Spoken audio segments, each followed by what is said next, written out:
Chapter 2000. Monitoring templates were made with fire demons that were 4 or 5 meters tall, with elemental conduction as the transmission method, and arcane magic mirrors. Every fire demon was busy in front of their control panel. Majordomo Executus, the commander of the fortress, even had to face more than 100 mirror screens to deal with different situations. Even Duque, who had seen this scene with his own eyes, wondered if he had entered the wrong set and gone to Star Wars.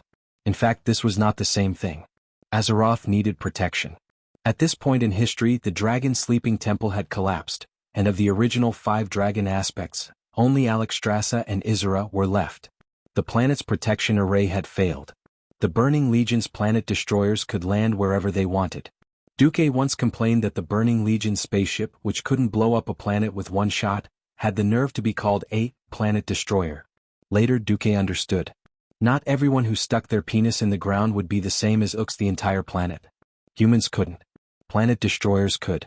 Think about it, how did the Burning Legion use this triangular cone-shaped planet destroyer in history? The bow of the ship fell down and plunged into the ground, and then the portal on the ship opened, through which thousands of demon soldiers were released. Wasn't this like rape? They just stuck it in and shot out a bunch of crap, polluting the enemy. Thinking of this, Duque felt that the planet destroyer was worthy of its name. In history, the Burning Legion used this trick to turn Azeroth upside down. Think about it, in Azeroth, where there were no large-scale flying ships and few mages, they just dropped a planet destroyer in a random no-man's land. If left alone, tens of thousands of demons would appear one day later. They might not be able to deal with it even if they sent 100,000 troops. If left alone, Azeroth would be destroyed. This was even more disgusting than the Scourge. The Burning Legion could parachute wherever they wanted, and the Alliance and the Horde who lacked mobility could only watch. Duque really didn't know how the Alliance and the Horde survived the original spacetime. Since Duque was here, of course it had to be changed. The so-called third moon was a relatively round comet. The widest part was 10 kilometers and the narrowest part was 2 kilometers. The third moon looked like a huge fireball. A huge amount of fire elements covered the entire celestial body. In the universe, unless it was a star that emitted light and heat on its own, the terrifying vacuum would absorb all energy and annihilate all flames. When Duque first proposed this idea, almost all of his allies objected, thinking that Duque was being too whimsical.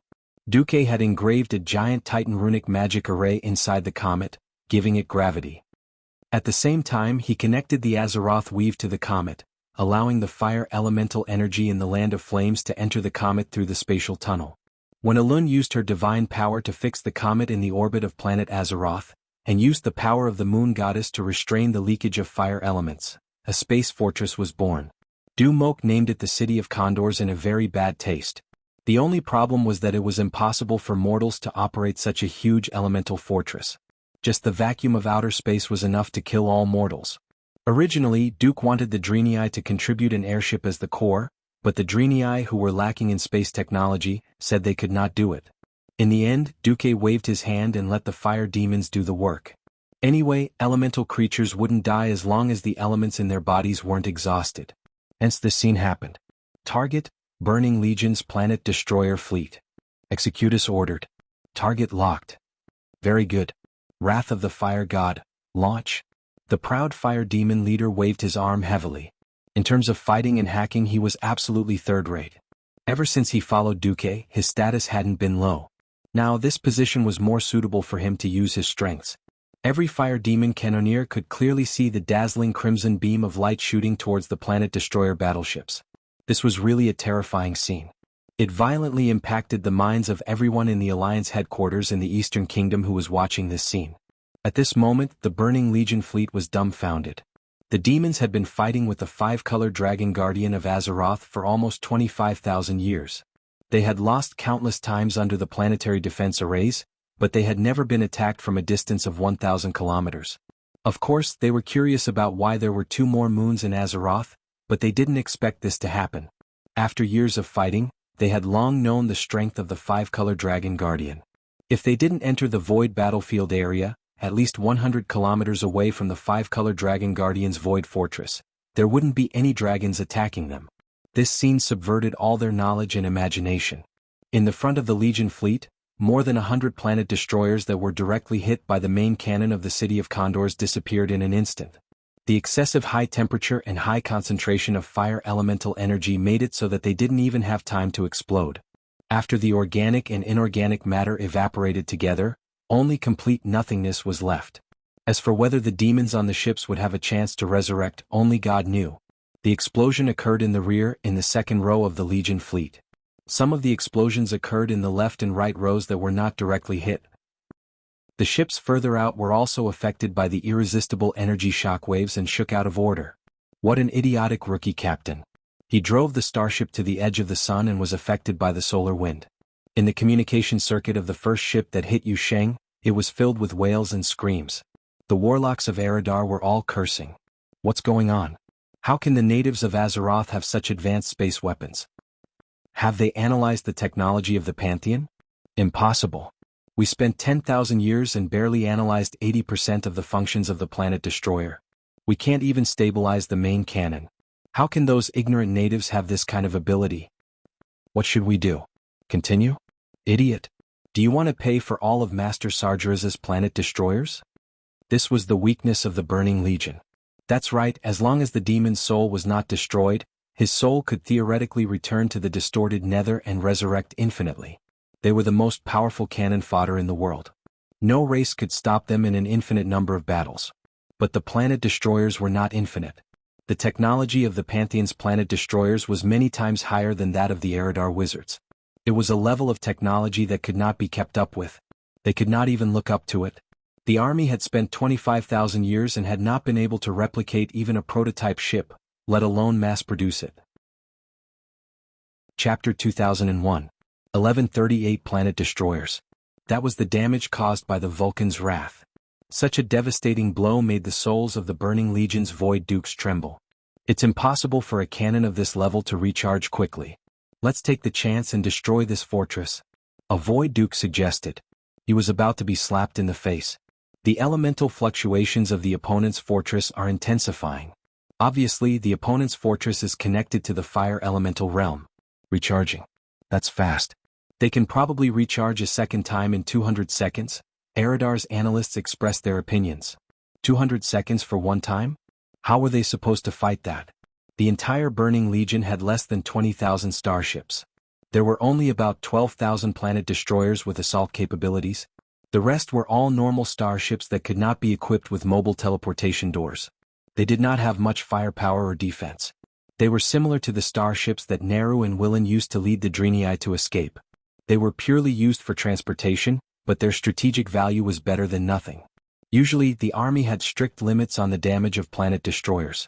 If they lost 2 planet destroyers while attacking a normal planet, the commander's soul would be ripped out and sent to kill Jaden's flame cage to howl for eternity.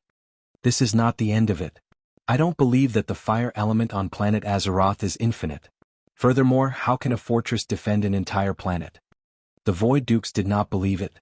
They took a big detour and came to the other side of planet Azeroth. As expected, the fortress that looked like a small sun could not follow them. However, there was another dark blue fortress on the other side of the planet.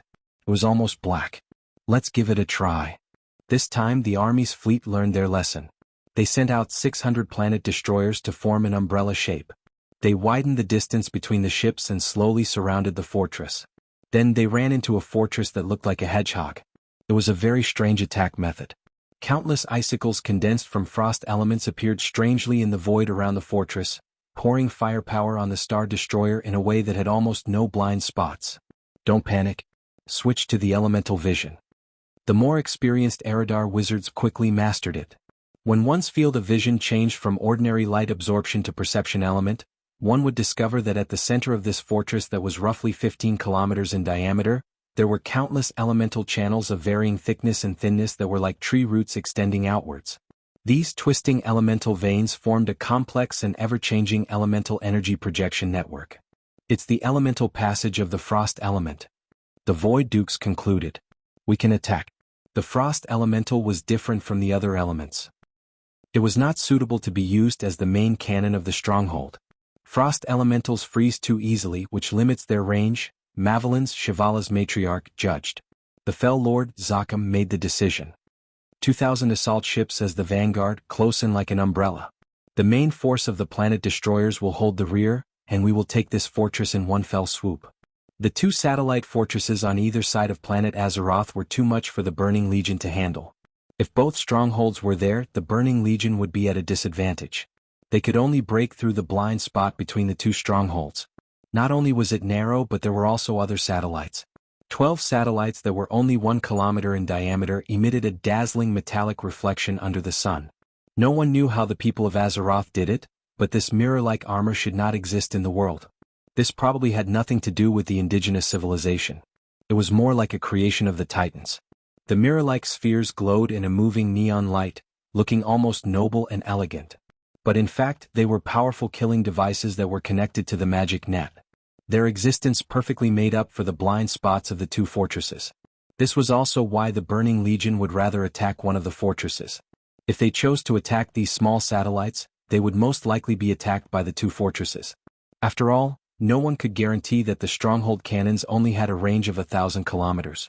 The Burning Legion's assault had achieved some results. It seemed that the composition of this fortress was different from the other fire element fortress. The low mobility of the frost element meant that although the firepower of this fortress covered a wide range, the range of single element attacks was very short. Ah, this fortress isn't that hard to deal with. Zakam laughed loudly. On the other side, in Shivala's fleet, Matriarch Mavelins had a different opinion. Be careful. Since the natives of Azeroth are relying on it, there must be a reason. Don't be like those rash fools.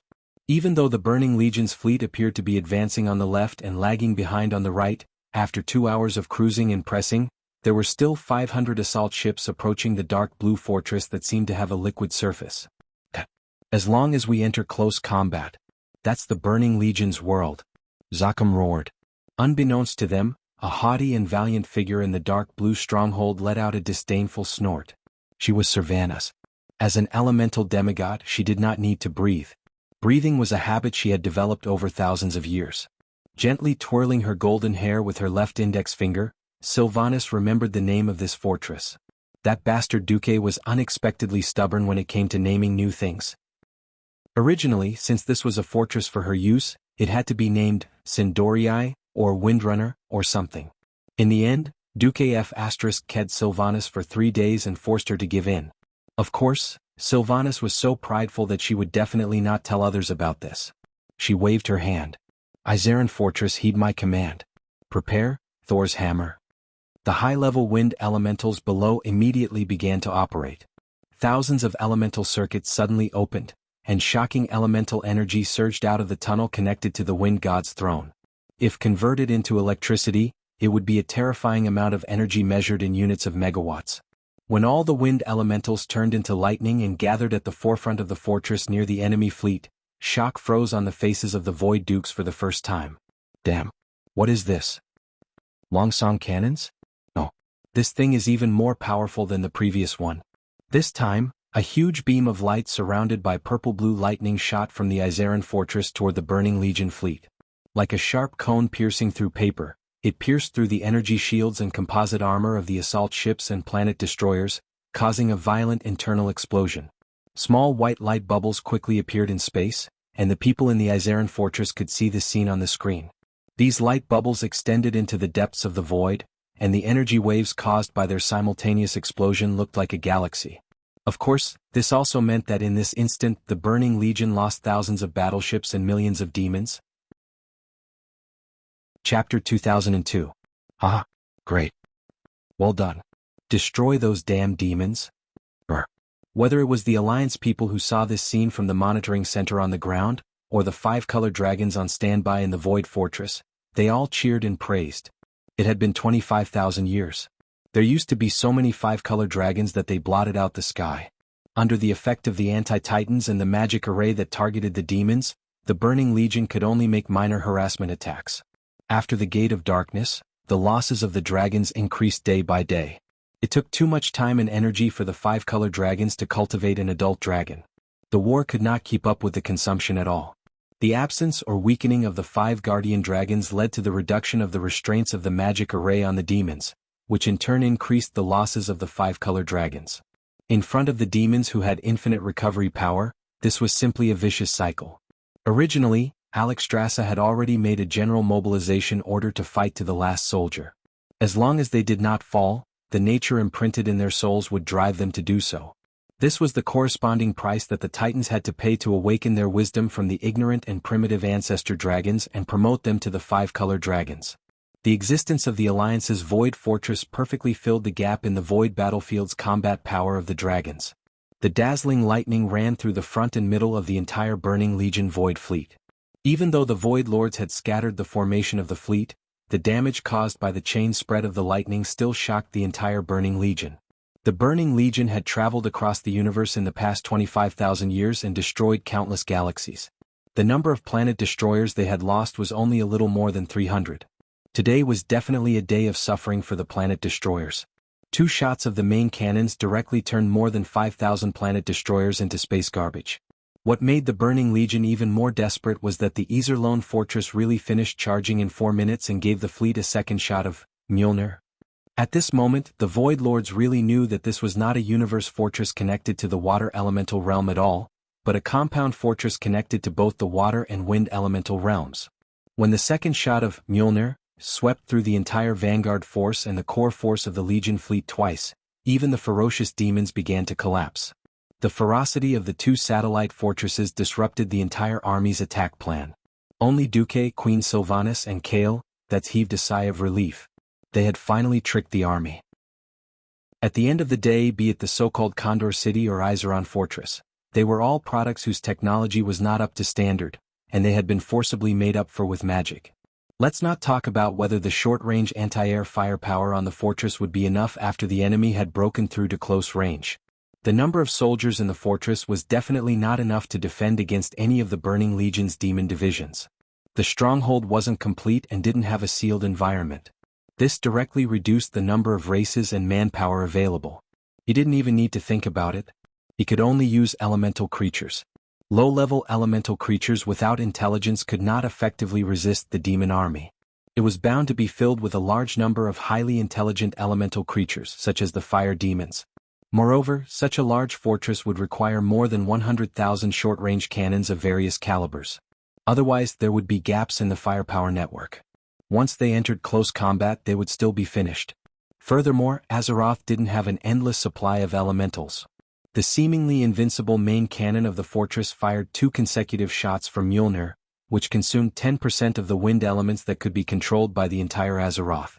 In reality, in order to maintain the balance of the world, the maximum loss of any element could not exceed 30%. Otherwise, it would cause the elements to become chaotic and collapse, causing another great cataclysm. Fortunately, because the Void Dukes had brains, they were stunned by Duque's all-out attack. On the second day, they gave up on attacking the 2 fortresses. Instead, they began to break through the blind spots of the 2 satellites. Those were the 2 meridians of Azeroth. What Duque had set up, there were 12 evenly distributed small military satellites that were worn outside the planet like a necklace. These military satellites, which were modified from asteroids that Elen had captured, were not connected to the elemental realm, but to the magic net. Thus, the ones who actually controlled the satellites were the heroic spirits of the magic net, led by Khadgar. These military satellites had 360-degree attack capabilities. Long-range frost arrows, arcane beam cannons, flame blast throwers, flaming storm generators. There were all sorts of magical weapons. Moreover, Duque had set up heat absorption spell formations on these satellites that were also nodes of the magic net. They could use the sun's energy to replenish a large amount of fire elements. After being converted by the magic net, they could be used as a semi-permanent source of energy.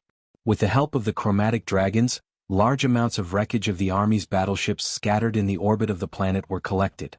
They were melted at high temperatures to form a layer of alloy armor. Of course, it was not as sturdy as the legendary pure mirror armor. However, with a silver background and a metallic luster around it, the satellites looked like a pearl necklace of the entire planet Azeroth. Moon God's Necklace. Duque used this name to curry favor with his allies. Magical weapons were more efficient in using the elements, but their power and range were not as good. Even the furthest attack weapon had a range of only about 10 kilometers. Even in the face of the Burning Legion's fierce attacks, the satellites had tried their best to intercept them. On the second day, more than 300 assault ships and 100 star destroyers had successfully broken through the defense line formed by the Moon God's Necklace and the chromatic dragons, successfully entering the atmosphere. With regards to this news, Queen Sylvia, who was always looking for the best, was very anxious. Duque had the opposite attitude. Please, we can't build a perfect network on such a large planet. We can't even fit a single starship in. If we want to do that, we need to build a concentric cover larger than planet Azeroth to protect the entire Azeroth. Duque shrugged. Moreover, we've already achieved our goal of chasing the enemy to where we want them to be. There's no need to be too demanding. That's right. Entering the atmosphere did not mean that they could land vertically. Due to the planet's rotation and the resistance of planet Azeroth's atmosphere, the spacecraft would actually fly in a parabola-like arc when they landed. The final destination was already in Duque's calculations. According to the System Elf's calculations, all the Burning Legion spaceships would fall into 6 areas: the Western Wilderness, the Hillsbrad Hills, Tanaris, Azhara, Dan Moro, and the Northern Barrens. Chapter 2003.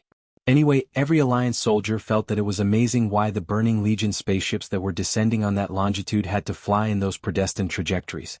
In the case of unsuccessful discussions, they could only attribute the reason to Duque being a powerful god who had mastered spatial magic or something.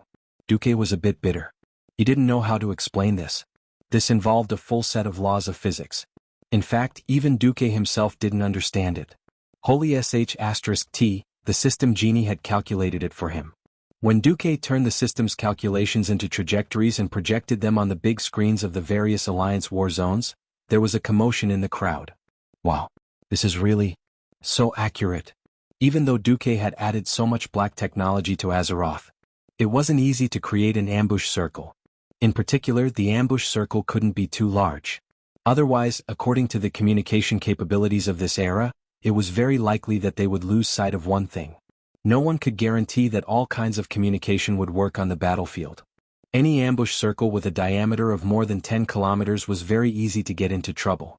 On the other hand, to limit the enemy's landing range was also a super technical job. This was beyond the scope of the system. In the entire world, only Duque could do it. None of the demons of the Burning Legion expected that there were still hundreds of flying turrets in the stratosphere of Azeroth. These turrets were often not big. On round stones about 100 meters in diameter, dozens of cannons were installed. Except for a magic cannon similar to the main cannon of the Dalajan 20 years ago, the rest were all anti-aircraft cannons. This made these turrets look even more like hedgehogs. The new magic cannons built by Oder were all controlled by Duque with the system. This was the same as when Duque played the 100-handed Reaper back then. It was an enhanced version of one man is an army. The allies on the ground looked at the scene in the sky that looked like half of the end of the world. It was a long line of fire in the sky like a comet falling to the ground after countless planet destroyers forced their way into the atmosphere. It looked like a meteor, but it wasn't. Just as everyone was silently waiting for the comet to hit the ground, a dazzling purplish-blue light shone in the sky. At first it was a purple light spot, but soon after, every light spot blossomed with a brilliance like that of a star. When the light spots reached their brightest, clusters of light that flew diagonally upward against the meteor shower appeared. So beautiful. In the command center, Sally Whitemane exclaimed. The sky-defying clusters of light were straight, but the zigzagging flying battleships that drew huge arcs in the sky were like moths flying into a flame. It looked like they had actually crashed into the purple light cannons on their own. Bang, bang, bang, bang. In the night sky, countless dazzling flames lit up. The huge meteor suddenly shattered into pieces in the sky, turning into even more scattered and resplendent fragments. From afar it looked like a fireworks display, but everyone knew what it meant. They still remembered the final battle between the Alliance and the Horde 6 years ago. The cannonball of the Alliance's battleships had blown up the Horde's old flying battleship, and the thick parts of the battleship had also turned into scattered petals in the storm. The only difference was that this battle had taken place at an unimaginably high altitude. Anyone with a bit of common sense would know that the further the distance, the greater the error. Perhaps because the hands on the turret had trembled and missed by a millimeter, when the cannonball had flown 10 kilometers away, the error would be more than 100 meters. This kind of unimaginable sniping could only be done by the commander of the Alliance, who wasn't a true god but was stronger than a true god. In the various command centers, the Alliance soldiers were jubilant. Long live the Alliance. Long live Lord Marcus.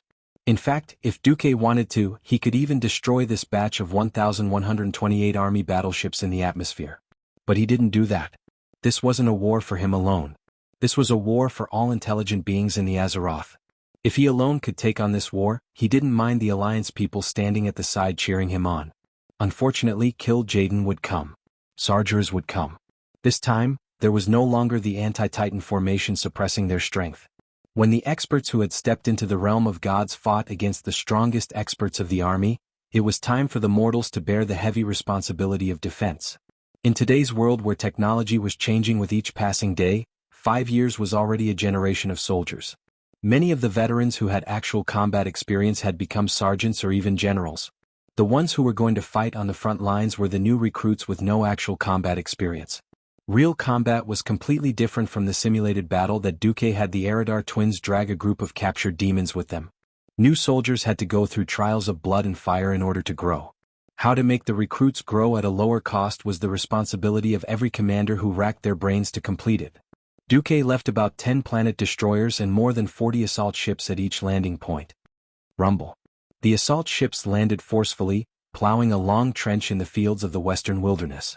The planet destroyers were even more anti-biological. They didn't care about the lives of the passengers inside and directly destroyed the planet. Without slowing down at all, they plunged into the ground with a loud bang. The huge bow of the ship, more than 200 meters long, sank into the soil just like that, leaving only a strange ball of light emitting green fluctuations on the body of the ship, constantly flickering. In less than half a minute, the green ball of light suddenly expanded and turned into a 3-story tall portal. Blue-skinned demon guards with giant axes began to rush out one after another. This scene was seen by the magic eyes that had been set up near the predetermined ambush circle. In the western wilderness, Marshal Jirian Antonsman waved his hand in the Death Mine's headquarters under Moon Creek Town. A minute later, the Alliance's counterattack arrived.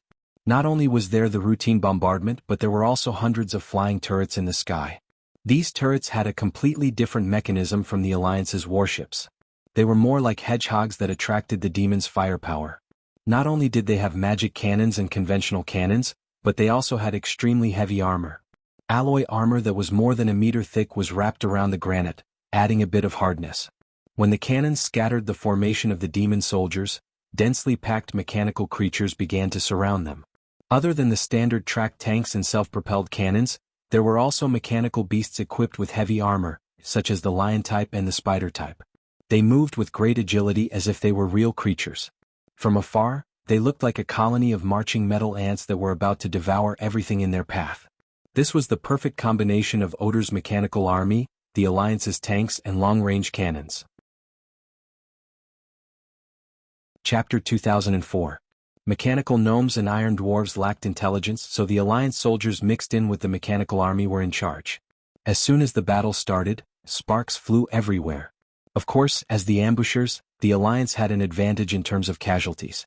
With a near-perfect coordination of cannons and infantry, only one mechanical creation would fall for every 10 demons. In the hills of Hillsbrad, Marshal Windsor, who was old but vigorous, was leading the warriors. Having become Duke's retainer, he had been coerced and enticed by Duke to join the ranks of immortals a year ago under the pretext of, for the survival of mankind. Duke controlled the number of people who could obtain eternal life very well. Basically, anyone who was above the rank of lieutenant general would be able to obtain an eternal life spot. Everyone looked at the young and handsome Marshal Windsor in the command seat.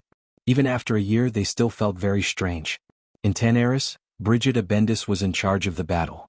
Azhara was Tyron's adopted daughter, the current high priest of the Night Elves, Chandris. In Dan Moreau, Muradin Bronzebeard was naturally in charge. In the barren lands of the north, Varrock Salyafar led 100,000 orcs. Under the cover of the Alliance's cannons and battleships, they cleared the invading demons in an orderly manner. If the Burning Legion still had a boss who was rational enough to control the overall situation, they would realize the problem of the army: many losses, not many results, and they could not open up the situation. Unfortunately, there was none. There were many factions within the Burning Legion. This dog-eat-dog relationship meant that communication would not be smooth. The demons of other races could not wait to see the other races fall. It was fine if they mocked and ridiculed them, but the key was all kinds of concealment and deception. Those with large losses would exaggerate their achievements and then put a bunch of destroyed planet destroyers into the category of medium damage and heavy damage. When they returned, they would shove it to Morgar. If they could not repair it, it meant that the Morgar's skills were not good enough. The news from here was that they had successfully landed and killed 100,000 weak mortals. On the other side, it would be 300,000 or 1 million. What the hell? Fake reports were everywhere. The most important thing was that the only boss in the army who could control the situation, killed Jaden, was not in the position of commander. He was preparing to go to the front lines to take revenge for the past. During the Battle of the Sun well back then, a certain honest and reliable young man had caused him to bleed. His lower body was stuck, causing half of his body to explode in the sun well. He almost died. With only half of his body left, he hid in the deepest part of the distorted void and recuperated for 8 years before his body was complete. Then he spent another 2 years to restore his power to its full state. When he came out of the mountain again, he saw the army in a mess. Those troublesome bastards were actually fighting amongst themselves in the warped void. In a fit of rage, the egg destroyed several high-grade Void Dukes and their forces that attempted to break through the defenses of its supporters and kill it. Then, it slowly reorganized its army. Naturally, he placed all the blame on Duque and the 2 Eridar twins who dared to collude with Duque, betray him, and set him up. After confirming the news of the army's return, Gemini had been worried for a long time. She had hinted many times that the physiological structure of Eridar females was no different from that of Drenii. Should they find out more about it? Duque had cheated many people and was afraid that Gemini would poison him in some indescribable place. Thus, he had rejected her many times. Gemini, who felt that her life was hanging by a thread and that she might be sold off by Duque at any time, worked even harder. With the help of these 2 spies, they managed to crack the army's communication channel's password in less than 3 hours after the army's invasion. At this time, a team of 500 people proficient in Eridar's language was nervously monitoring the Burning Legion's communication channel to understand their troop movements. It was these asymmetrical advantages that made up for the difference in military strength between the Burning Legion and the Azeroth Coalition army. This made the battle that the Void Dukes thought could be resolved in 24 hours become a long and endless overtime. Back at the Broken Beach, the battle was one-sided at first. After using the saturation bombardment to wipe out most of the demons on the beach, the Void Dukes could only be dealt with in close combat. While Duque was busy intercepting the army's landing spaceships, Varian gave the order to land. Ghoul, Dan retreated and went to Sargera's tomb to perform the resurrection ritual. The Alliance was actually racing against time. After suppressing the army's demons with the cannons, the Alliance's Marines began to land under the cover of the Naga troops. The battle went smoothly at first. Under the command of the Naga, the Murlocs charged onto the beach. They used spears engraved with holy light runes to deal with the remaining demons. The Lords under Vashj, together with the Hydrothean water elemental counts, attacked the middle and low-level Void Dukes. Even the high-level Lords couldn't survive more than a tenth of Queen Vashj's lightning arrows. The demons that dared to approach the beach were all torn apart and didn't dare to approach. The frigates that had a lower draft and the floating cannons that were flying at a lower altitude pressed forward and used the cannons to kill the demons that were the largest and most durable. Just at this moment, a new enemy appeared. Rumble, it was an old friend that the Alliance wasn't unfamiliar with. Fel Reavers. The great warrior, Varian Rin, who was the commander of the Alliance at that time in history, had sacrificed his life in order to deal with a Fel mech that was clinging onto the Heavenbreaker at the Battle of the Broken Beach. He had no choice but to jump down and kill the Fel mech in order to cover the retreat of the Alliance. It wasn't entirely correct to say that it was the Fel Reavers that killed Varian, but the power of the Fel Reavers was undeniable. The 460mm large-caliber cannons were replaced with armor-piercing cannons. The TNT Holy Light Rune armor-piercing cannons that weighed more than a ton couldn't break through the defense of this terrifying machine that was 20 stories tall and powered by Fel Reavers. The terrifying cannons that could kill humans and animals within 100 meters only left a shallow dent of a few dozen centimeters. Who knew what kind of metal armor this new version of the Fel Reavers used? The Burning Legion, who were at an extreme disadvantage on the battlefield, suddenly moved. Under the cover of the super meat shield, the Fel Reavers, they fiercely pounced into the Alliance's troops that had just landed. They were like a hot knife through butter as they used all kinds of attacks. Eridar Warlock's evil magic. Doomguard's shadow bolts. Cerberus's anti-magic. Originally, there were already hundreds of landing ships on the beach with amphibious tanks. Coupled with Mimirin's mechanical army, more than half of the beach was occupied by the Alliance. The Burning Legion's counterattack immediately had the momentum to chase the Alliance's troops into the sea. Chapter 2005. The Fel Reaver bent its legs, and the jet pack on its back spewed out green demonic flames. 2 seconds later, the gigantic metal body leaped high into the air. With its weight of more than 100 tons, coupled with the acceleration of gravity, When it stomped down, two landing ships that were relatively close to each other and had just lowered their shields were instantly trampled into pieces along with the tanks and soldiers on them. It was too fast. There were no screams, only the flesh and blood that shot out from under the Fell Reaver's feet, as well as the aftermath of the engine's explosion. Two blood-curdling fountains the size of basketball courts were formed. Even though the Fell Reaver's legs sank deep into the soft sand of the beach due to the terrain, it could not offset the shock. Instinctively, the Alliance soldiers on the beach fired even more firepower at the terrifying meat shield-type Fell Reaver. Bang bang bang. The sound of bullets and arrows flying could be heard. In history, Varian was able to chop off the head of a modified Fell Reaver with a single slash, and that was because it was a divine artifact. In essence, the Fell Reaver was not really a high-tech robot. In the end, it was just a dark energy being draped in high-tech armor. Morger stuffed a large amount of mixed demonic energy equivalent to a low-tier Void Lord into the shell of a Fell Reaver. Then, the Void Lord would pick out a sufficiently powerful soul from the captured souls, and stuffed it into the Fell Reaver's intelligence core. As for loyalty? There was no need to think about it. Back in history, Arthas had destroyed many countries and captured countless souls. There were only two who did not succumb to Frostmourne soul torture, Uther and Bolvar. The Burning Legion had destroyed countless planets, and many of them were once the souls of powerful enemies. Every race had its heroes, and not every hero had the willpower to persevere in pain and torture for 10,000 years. While the Fell Reaver was few in number as an assault unit, its power was undeniable. At that moment, Duque snapped his fingers. Snap. It was an unusually crisp sound. In that instant, the surrounding generals all thought in a daze that Duke, this fella who wasn't a true deity, yet surpassed a true deity, just a snap of his fingers and half of the Burning Legion's demons would be wiped out. Actually no. Duque snapping his fingers could only mean one thing. The Alliance was going to use their secret weapon. Those who stayed in the Naxxrama's Alliance headquarters were either lieutenants who acted as messengers and monitors, or staff officers with the rank of at least colonel or above. Many generals vaguely knew that the Alliance had a secret research that was like a bottomless pit. Every year, the Alliance spent more than 1 billion gold coins on military expenses and transferred away a large number of recognized outstanding researchers. The importance of this project could be seen from the fact that Master Craftsman Gerben was personally overseeing it.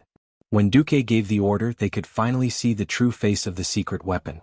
The Burning Legion immediately noticed that the Alliance's flying fleet in the distance had begun to scatter to the left and right. A huge flying battleship with a grayish-black base color and 2 pairs of crimson wings, one large and one small, charged forward at high speed. The huge bow of the ship had a shape similar to the toe of a war boot. The most shocking thing was its size. The 320-meter-long ship was far longer than the 240-meter-long Bismarck. Such a huge flying battleship was enough to amaze the world. What was even more strange was that it used a different power structure from all the flying battleships in the Alliance. The ship's body constantly glowed, telling those who knew it that this was a battleship powered by pure Titan runes. It was completely outside of the magic net and didn't need any fuel engines. Goddess of Wisdom, Minerva, attack. Please give your orders, Commander. All the more important announcements were made by Sally Whitemane by default. There was no helping it. Dumuk just liked her voice. Perhaps this was what it meant to be a voice actor. Duque smiled at the few images in the magic mirror. Are you ready? Ready? A few voices replied in unison. That's good. On the huge body of the Goddess of Wisdom, 3 large cabin doors that were 10 stories high opened. The Alliance's secret weapon was displayed in front of the world for the first time. Officers and soldiers at the front, retreat immediately. Leave the magic mecha to the Alliance's secret weapon. In the radio communication, the Alliance soldiers were still hot-blooded and fighting to the death. Their duty to carry out orders immediately woke them up and resolutely carried out the orders of their superiors. Duque had been in charge of the Alliance for 20 years. The biggest thing he did was change the Alliance's military system. Orders were absolute. The soldiers immediately covered each other, found cover, and retreated. The magic mecha was also stunned. It sensed a high-energy reaction in the sky not far away. One after another, huge humanoid mechanical creatures were exposed to the sunlight. In particular, the pure gold metal robot in the lead won the cheers of the entire fleet. The soldiers on the surrounding warships all whistled. Praise the holy light. It looked like that robot was a large Silverhand knight. Gold eagle head flying wing pauldrons, gold-edged silver arm guards, gold triangular chest armor, standard Silverhand shield, all the parts that needed to be moved were silver scales.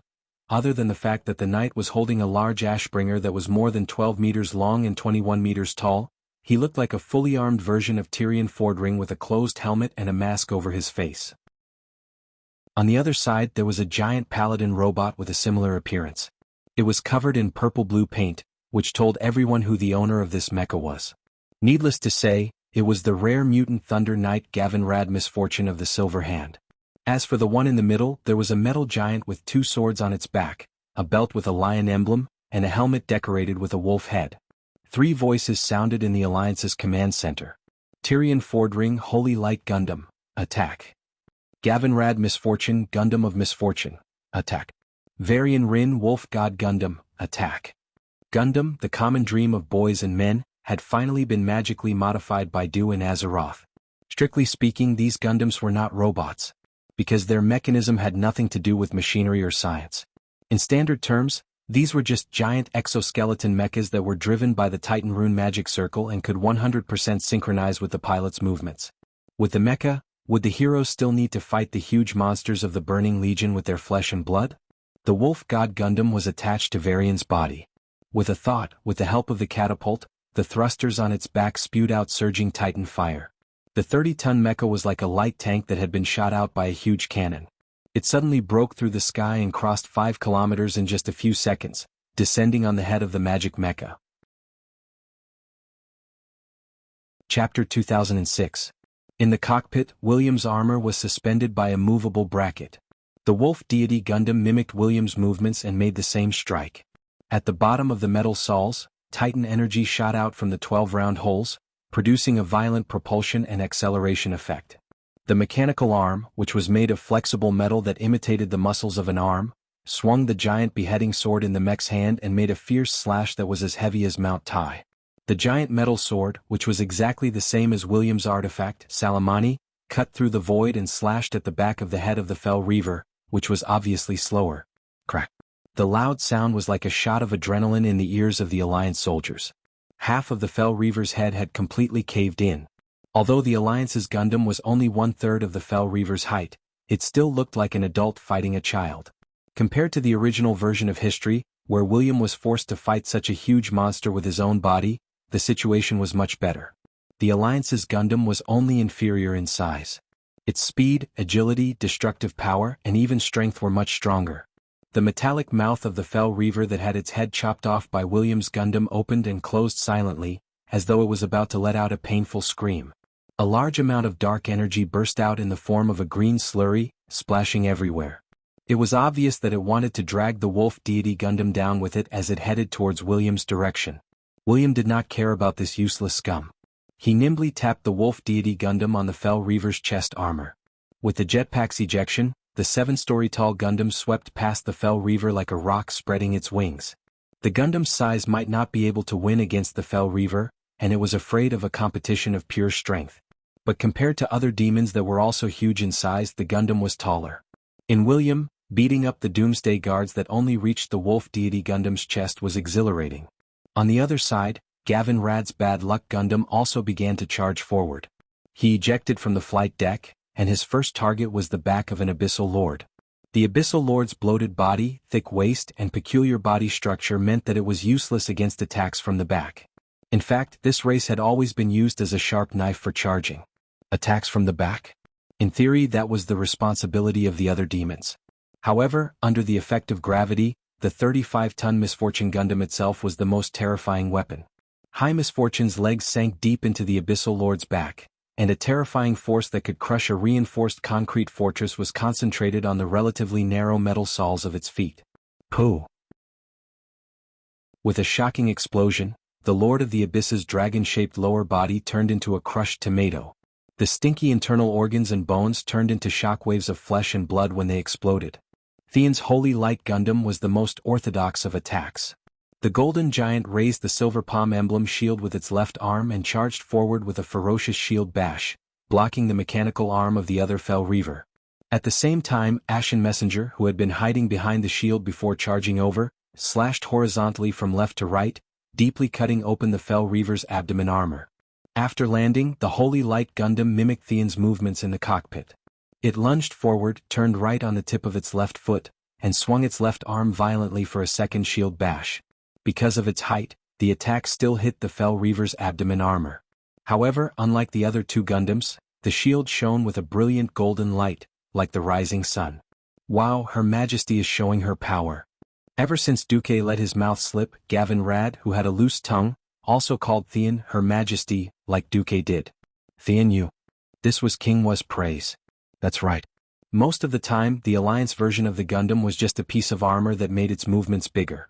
If it needed long-range attacks or energy output, it could also insert the weapon in its hand into a special slot to enhance its attack power. After all three of them were wielders of divine artifacts. By the way, Gavin Rad's wind sword was still the wind sword. After Queen Sylvan released Prince Thunderin as her subordinate, she placed the soul fragment of his father Alakir into it. Its power was still the same. Theon's Ashbringer was already the strongest holy light amplification device. Suddenly, the holy light burst forth and hit the metal shield like a light cannon. The holy light that was enough to blow up the body of a low-tier Void Lord was condensed into a 2-meter diameter light beam. Then it aimed at the wound created by the large Ashbringer. Boom. The Fel Reaver's body was directly pierced through. Under the powerful impact, the huge Fel Reaver curled up like a cooked shrimp. In the blink of an eye, its mountain-like body flew straight up into the sky like a home run in a baseball.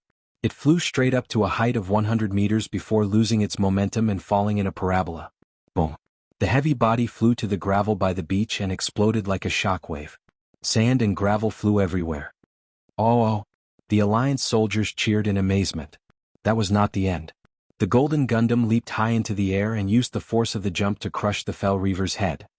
Poof! The dark power liquid splattered everywhere. It was like the final cry of this huge creature made of dark power. The Fel Reaver's limbs lost power and collapsed into the gravel and mud. Oh! Long live the Alliance. Without needing anyone to say anything, the Alliance soldiers who had been holding back immediately charged again.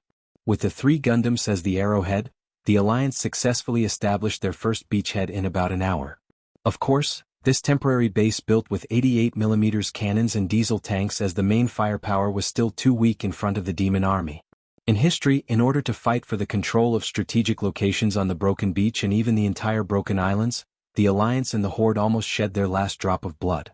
The problem was that before the war started, there was no way to enter this area to set up a defense, which made the Alliance and the Horde look more like invaders.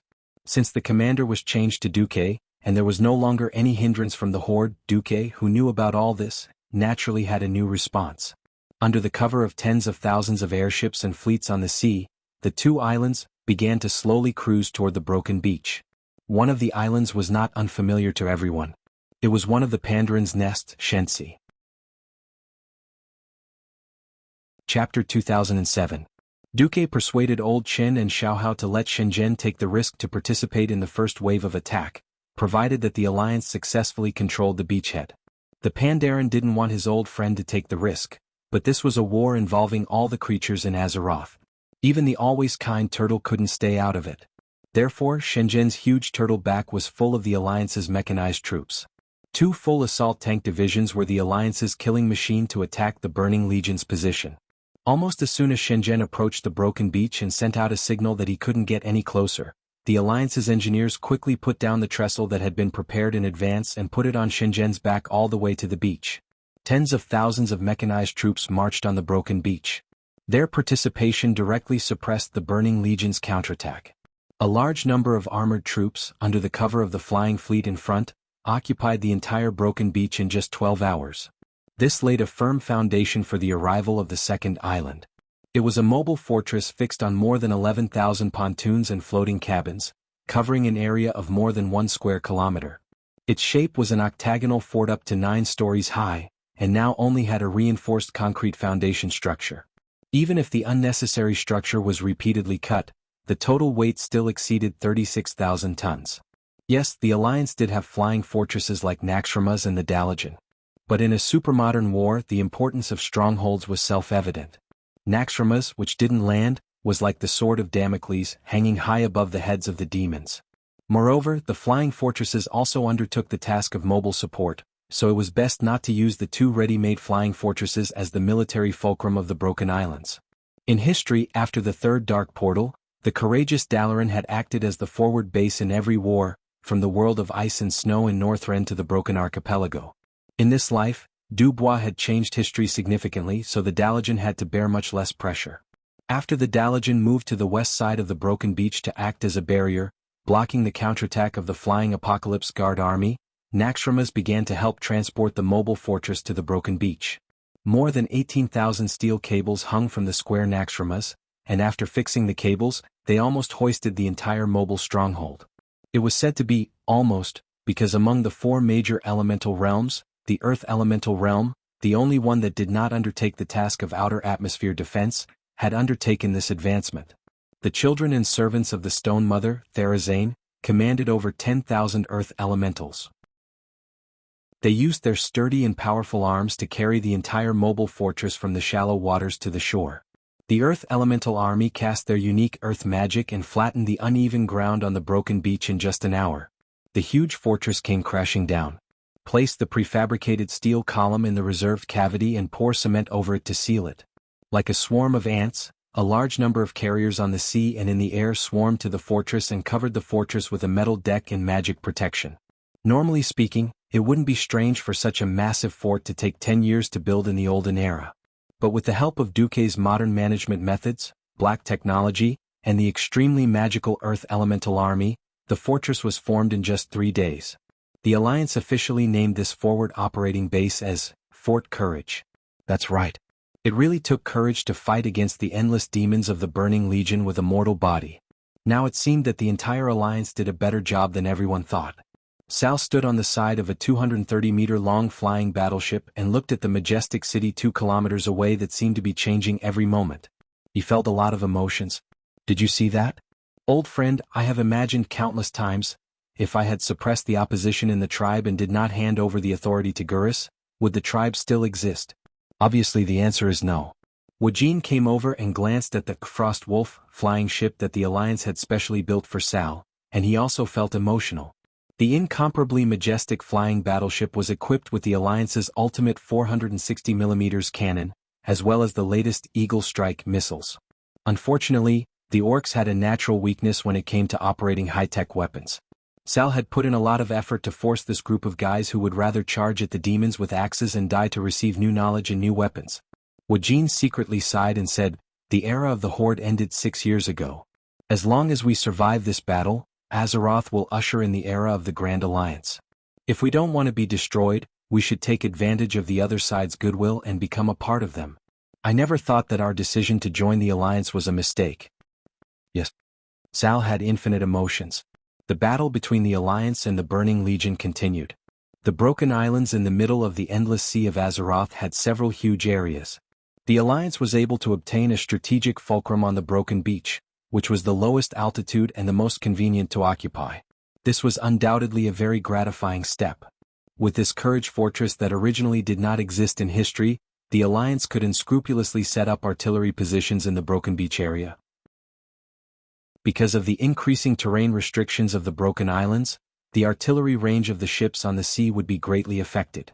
This kind of fixed artillery position that could use 800mm railway guns was the favorite of artillerymen.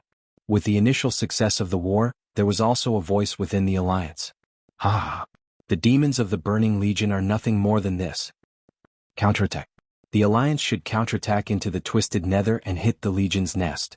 Most of the people who said this were low-level staff officers who had a good background or family education, had just graduated from military academies, and had a higher starting point than ordinary soldiers. Of course, there were also a few soldiers who took the lead. For this kind of brainless idiot who fooled their own people and encouraged more people to follow them to die, there were too many of them.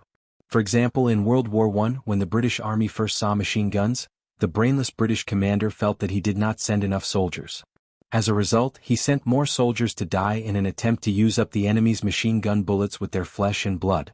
For this kind of idiot, Duque directly transferred all the guys who talked nonsense to the Broken Beach front line. Within 3 days, more than half of these idiots died and then they fell silent. The defending side would always be on the passive side. When the Burning Legion found that the hard bone of Azeroth was as difficult to bite as ever, the entire Legion began to adjust. Chapter 2008. Although it was a dog-eat-dog situation within the army, there were not many truly stupid Void Lords. Those with a bad brain would either be so powerful that they could ignore all plots and schemes, or they would have long since been devoured by the other lords without leaving even their bones behind. After the Burning Legion began to adjust their strategy, the Alliance did not have an easy time. The most obvious was that the Void fleet of the army began to use bait. Tens of thousands of modified spaceships that looked like planet destroyers began to attack the defense line in Azeroth. These bait ships had been modified by the MORG demon technicians. Be it the spaceship signal or the appearance, they were extremely realistic. This greatly consumed the energy of the five-colored dragons and highly intelligent fire, wind and water elemental creatures.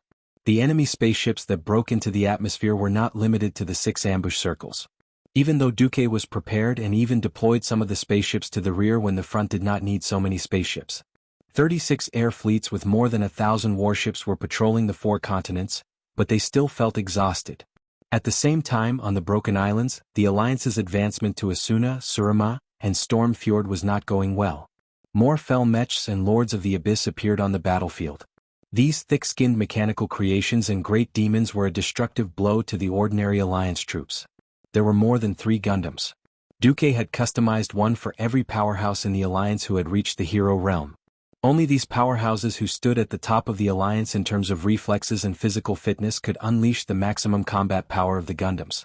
As for the rest, due to the shortage of high-strength metal resources and the production capacity of the Mimiron workshop, the Alliance really did not have the ability to make more Gundams. However, Duque was already considering promoting a cheaper version of the Gundam, Jim. It was a huge mech that even the elite professions in the Alliance could use, mainly to deal with the Apocalypse Guards that were too large in size. On the 7th day of the war, in order to speed up the destruction of the descending planet destroyers, the Alliance finally began to send the God of the Wilderness, Archavon, and the ancient dragons that were transferred back from the Void battlefield to Azeroth, such as Krasis, who should have died long ago. The effect of training had long been achieved. However, the fatigue of the soldiers was increasing, and the battle losses were also rising. The more planet destroyers there were, the more army portals opened in Azeroth. Quantitative change could lead to qualitative change. If he didn't want the pressure to accumulate and eventually become the straw that broke the camel's back, he had to reduce the pressure in advance. I don't believe that the Burning Legion's planet destroyer battleships are infinite. Looking at the damage reports flying towards him, Duque cursed in his heart. War was like 2 ferocious beasts tearing each other apart. If the difference in strength was not enough to kill the other in one blow, then it was very likely to become an endless overtime. Either one of them couldn't take it anymore and was killed by the other, and then devoured until not even their bones were left, or both of them were so exhausted that they couldn't fight anymore. Then they silently shook hands and went back to lick their wounds before fighting again. Just when the battle was at its most stalemate, the first piece of good news finally arrived. Toreen contacted Duque excitedly. "Duque, we found Odin." When Duque heard the news, he pretended to be happy and didn't lose a polite smile. Putting aside the fact that this world was also filled with Norse gods on Earth, Duke was already doing them a favor by not creating a Lord Kratos. Just talking about Odin didn't interest Duque at all. That's right, at this point in time Odin would jump out. 1. The owner of the Sky Fortress, the Warrior's Artifact Hall, in the World of Warcraft game. 2. The final boss of the 5-man instance dungeon Valhalla. 3. The first boss of the Trial of Courage group dungeon. 25,000 years ago, as the most powerful and bravest guardian, Odin was appointed as the chief manager by the Titans. He had the authority to summon Olga to solemnly create Azeroth. While the Guardians were promoting the ceremony to grant the dragon aspects power, Odin was alone in the Hall of Ojua, deep in thought. His colleagues' disobedience to him, the commander-in-chief, made him furious. But what made him even angrier was that he was certain that the dragon aspects would fail to protect the world. To prevent Azeroth from falling to such a state, Odin decided to take care of everything himself. He wanted to create an elite army according to his wishes, an army that could listen to his commands and protect the world when Azeroth was in dire need. And in order to obtain the soldiers of this army, Odin set his sights on the powerful Vrykul. He had always been fond of the Vrykul's innate courage and strength.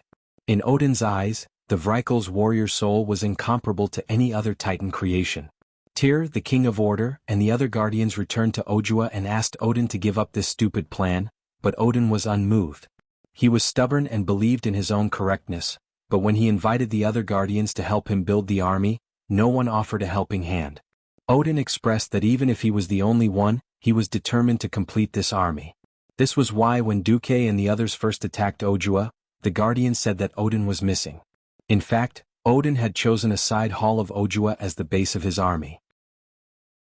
After that, in order to separate it from the entire fortress, and even more so from the other guardians, Odin found a witch, Herja, a creation of the Titans that Odin had treated as his goddaughter for a long time. Thus, Herja weaved a powerful spell and enveloped all the strongholds chosen by the guardians. Then she used all her strength to tear the group of halls that originally belonged to Ojua from the ground and rose straight into the clouds in the sky. Since then, the floating city's reputation as the Hall of Valhalla spread throughout the world. Odin occupied the top of the fortress and loudly announced his intentions to all the Vrykul. Those who died heroically and gloriously on the battlefield would be able to be reborn in the Hall of Valhalla, and the bodies obtained by their souls would be forged by an even more powerful storm. These warriors, these Varigars would be the top guardians of Azeroth, and their achievements would forever be remembered in the hearts of all Titan creations. Now what was lacking was a way to send souls to the Hall of Valhalla. For this, Odin studied the energy dissipated in the Kingdom of Shadows, and thus mastered the method to transform some of the Vrykul into spirits. This was the method to create Varigar. Chapter 2009. These Vagri were spectral servants that could travel between the nation of shadows and the real world, and were used to guide the soul of Vrykul to the Valhalla. However, if they became Vagri, it meant that they would have to bear the curse of being an illusion for all eternity. But no Vrykul was willing to sacrifice themselves to become Vagri, so Odin decided to take action by force and turn the Titan creation into a slave. However, this incurred Herja's rebuke. The dispute between the two grew increasingly intense, and the enraged Odin almost fought with Herja. In the end, Herja could only warn Odin that if he was still stubborn, she would return the Valhalla to Odin. To Odin, Herja's disobedience did not only threaten his plan, but also the safety of all of Azeroth. Odin, who had been overwhelmed by the fantasy of the Martyr's Palace, extended his hand towards the witch. Odin first shattered her physical form, then twisted her soul. Thus the first Vagri in history was born. For a time, Herja's cries of pain and anger rumbled across the land of Azeroth, resounding straight into the center of the Nation of Shadows. This violent transformation caused Herja to be eternally depressed, but her suffering did not end there. Even though she hated Odin for his actions, she could not go against his will. Thus, under the latter's orders, many Vrykul who had no intention of doing so were turned into the cursed Vagri. For a long time, Herja and her Vagri colleagues led the heroic soul of Vrykul to the Valhalla, and the storm-infused Vareyr could be seen everywhere in the walled city. And it was Odin himself who gave them power and guided their training. Whether it was breaking off with the Guardians or turning Herja into Vagri, he never felt the slightest bit of regret. To Odin, everything he did was for the safety of Azeroth, and to pay his utmost respect to the great pantheon. Well, that's right. Odin of Azeroth was similar to the god King Odin that Duque knew from Norse mythology on Earth. They were both rather annoying. I don't want to give a **T about him. If there was something, she would try to ignore him if she could. Duque even had a feeling that if he could deal with the Burning Legion, he might even have to go to war with this fellow. Based on the current situation, this guy's strength was still indispensable. This was because his existence represented assistance from the Pantheon Temple, and it was also the sign of the era of picking up divine artifacts anywhere. The opening of a new hall for all professions was the key to upgrading the divine equipment. However, Duque rolled his eyes at the god of thunder. Tarim, we've known each other for so long. Don't you have anything to say to me? Tarim, who had never learned how to shrink, always maintained his giant form. He touched his big nose awkwardly. How much do you know? A lot. Mimiron told me of Odin. But I still want to hear your version. A person who played with lightning could easily become a straightforward person after a long period of time. Queen, she did not count. Her job was to be the wind. Although Tarim was embarrassed, he still confessed a lot of things. Basically, he knew almost the same as what Duque knew. Finally, he concluded, although we Guardians have had unpleasant experiences working with Odin in the past, Odin will not be careless in the face of a great enemy like the Burning Legion. He is still a Guardian at heart. Duque pretended to think for a while, then called William over. William, I have a mission for you. After hearing this, William was a little speechless. Uncle Duque, isn't it better for you to do this kind of thing? Odin is the chief of the Guardians, right? Duque shrugged. Odin is straightforward and doesn't like to work with others, let alone listen to others' commands in battle. And I heard from Tarim that he is a pure warrior. He will probably get along better with you as a warrior. William was middle-aged and still a little hot-tempered. This had a lot to do with the fact that he had fused with Goldrin's soul fragment, which was equivalent to half a wolf god. But after being in a high position for a long time, he had also matured. He immediately sensed that Duque had a strange dislike or perhaps resentment towards Odin, so William did not pursue the matter. After knowing Duque for 30 years, he also understood his temper. If he did not say anything, no one could force him. Then, what if Odin asks why you didn't come? What will you say? Duque rolled his eyes. Just say that because the highest guardian of Odin disappeared, I was busy cleaning up the mess of those unreliable pentashade dragons. I was busy intercepting the Burning Legion starships in the void battlefield and could not leave. Hearing this, Tarim and William both choked. After going around in circles, wasn't he still scolding Odin? Was this Odin's fault? Duque was really mean. Tarim's face turned red too. In the beginning, it was Odin who insisted on giving power to the dragon aspects. In the end, it was the dragon aspects and the pentashade dragons who shouldered the responsibility of protecting this world for 25,000 years. On the surface, it seemed like the pentashade dragons were unreliable, but everyone knew that the dragon aspects could not have done better in the consecutive battles, including the Cataclysm. Duque was obviously belittling the Dragon Slumber Shrine and trampling on Odin. Tarim glanced at William, who understood tacitly and returned a look. I understand, I'll just say the second half of what Duque said. No one knew that Duque had an even deeper grudge. What the hell, why was it that in The Return of the Legion, the warrior class hall was ascending to the heavens, while the other class halls were entering? The warriors were like immortals ascending, flying to the firmament shrine. When they turned back, they all looked like comets falling to the ground. They had the aura of a deity descending to the mortal world. Compared to the warrior profession hall, the other profession halls were at least one level lower. Duque also understood that the profession hall had to be in line with the identity of the profession, but the difference in quality was too great. The Guardian Temple of the Mages and the Chapel of the Holy Light for the Paladins were still passable. The pitiful bandits had to go to the sewers, and the Warlock Hall affected the appearance of the city. However, the warlocks and bandits had little to do with Duque. After deciding that William would appear, the rest was to set it up. Tarim continued to narrate the story. We, the Guardians, knew that Odin and his adopted daughter Hela had been at odds for a long time, but due to Odin's authority, Hela did not immediately take revenge until the traitorous guardian Loken found Hela. Hela created the underworld abyss not far from the Hall of Heroes and used all the means she could think of to take revenge on Odin. Hela's kingdom controlled the souls of the weak, and through a series of actions such as the creation of Kvarter and the formation of the elite Helagar, they fought against Odin's subordinate, Wagri. Chapter 2010. Tarim continued, ever since Loken's betrayal, Odin has been imprisoned in the Hall of Heroes. Hela has been plotting in the shadows to seize the soul of his Varigar warriors. But recently we received a message from Odin again. Odin is gathering mortal warriors for a final test, hoping that their strength and determination can turn the situation around and end Hela's rule. The underworld purgatory is only the first step of Hela's plot. She intends to eradicate Odin and obtain the soul of the Varigar warriors. So, our mission this time is not only to rescue Odin but also to defeat Hela. At this moment, Duque interrupted. This mission is very important because Mimiron told me that Odin seems to have a special way of charging divine weapons that can allow most weapons with divine weapon quality to be charged and upgraded to a higher level of divine weapons. I think this will greatly strengthen the combat power of the professionals in the Alliance. At this point, Varian's eyes lit up shockingly. Duque had long predicted an era where divine weapons were everywhere. Back then, Duque had analyzed it from the perspective of star souls. Things like, I've read all the ancient books in Karazhan and discovered that when a planet's star soul was destroyed by the Burning Legion, it even made a powerhouse who had just stepped into the hero realm become a true god. Although these theories made everyone feel good, deep down they still did not believe them. If it was not Duque who came up with this theory, it would most likely be taken as boasting. Divine weapons were everywhere and purple equipment was not even comparable to dogs. Would such a good thing really exist?